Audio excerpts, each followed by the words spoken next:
आमर केउझर जिले में एसपी सार निर्देश मते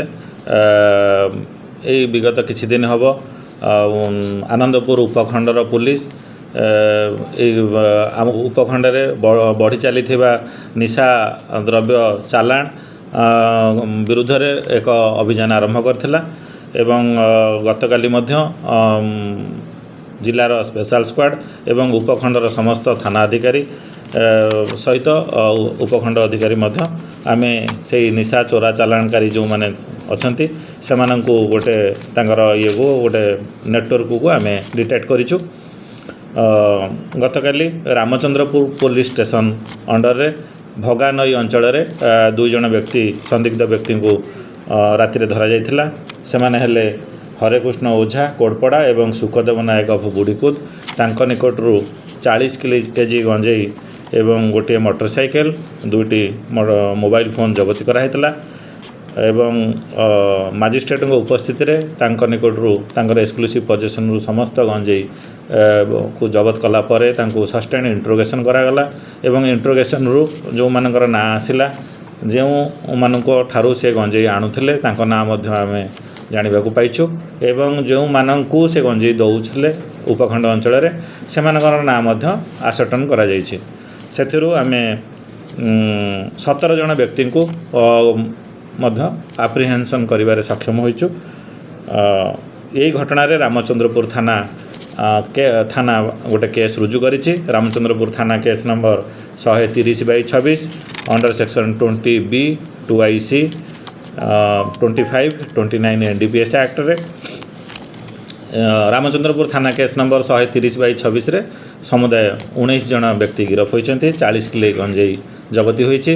गोटे कार जबती होइछि डिजायर कार एवं गोटे बुलेट मोटरसाइकेल आउ गोटे होंडा साइन मोटरसाइकेल 5000 टंका कैश एवं आगामी दिन रे एई केस रे आमे जो माने कठारु गंजेई आसुथला से माननको एवं जो माननको से माने गंजेई दउथिले से मानकर आउ किछि ना मध्य जो रहिछि से माननको आमे आईनगत पदक्षेप नबु।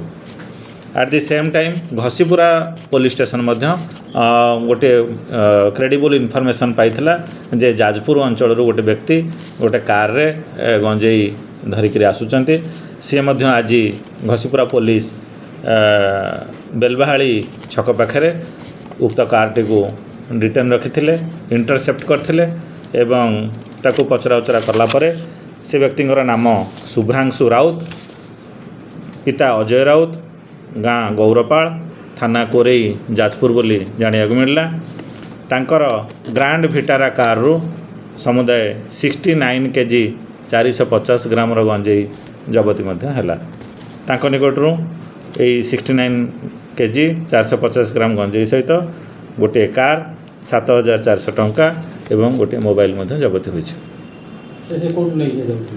एवं तांको पचरा बारे से मध्य किछि ना आमको कहिचंती केउं जगारू गंजेई आणुथिले एवं केउं जगह को गंजेई देउथिले। तेणु उक्त व्यक्ति मानकू आमे आगामी दिन रे एई केस रे घसीपुरा थाना केस रे मध्य तांको आईनगत पदक्षेप नबु। यही संक्रांत रे घसीपुरा थाना case number 187/26 under section 20B 2IC 25-29 NDPS act रे एक केस रुजु कराइछि। आज ये उभय केस रे समुदाय 20 जन व्यक्ति को पुलिस गिरफ करिछि एवं 20 जन को आमे कोर्ट फॉरवर्ड करूछु। आपण मान माध्यम आमे जणे देबाकू चाहूछु जे आनंदपुर उपखंड कण समग्र केन्दुझर जिले में एसपी सार निर्देश मते आमे किपरि आम अंचल को बा आम जिला को ड्रग ट्राफिकिंग रु मुक्त रखिबो एवं ड्रग फ्री गोटे सोसाइटी करिपारिबो सेथिपई आमे प्रतिबद्ध।